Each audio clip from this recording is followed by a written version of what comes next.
So some of you may wonder how we plotted the decision boundary in the earlier video when we looked at the Perceptron training algorithm.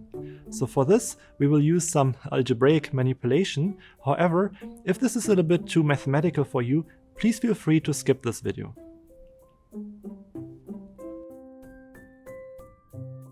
So in order to explain how we arrived at this decision boundary, consider the weighted sum that we computed between the two input features and the model weights. So as you remember, we set the threshold to 0. So that means if we have a weighted sum that is greater than 0, we output this orange triangle.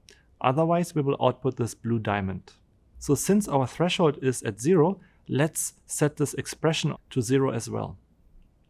Now in order to determine the decision boundary, what we want is we want to rearrange this equation such that from a given value x1, we can determine the value for x2.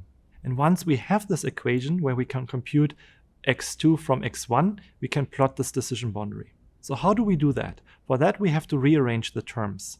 First of all, we subtract x1 times w1 from the left-hand side and add it to the right-hand side. Next, we also subtract the bias unit and bring it to the right-hand side.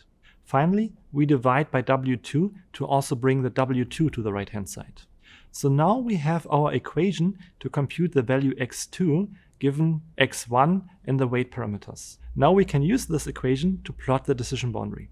So we can now pick different points from the x1 axis and compute the corresponding x2 values. So for example, let's just start by picking the value 0.0 for our x1 value. Now here I'm replacing also the w1 and w2 and the bias unit with the actual values that we used in the previous lecture after the first weight update. Now we have all the numbers we need to determine the corresponding x2 value, and in this case it's minus 1.54.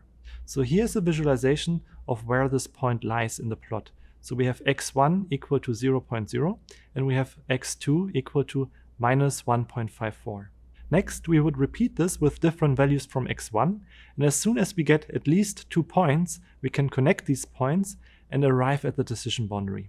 So this is the decision boundary for our particular perceptron model that we fit to this two-dimensional data set.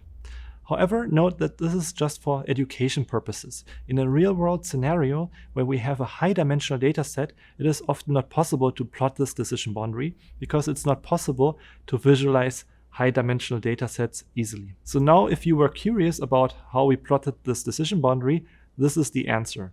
Next, let's now practice how the perceptron works by implementing in code, and we will start by looking at the computing environment that we set up for that.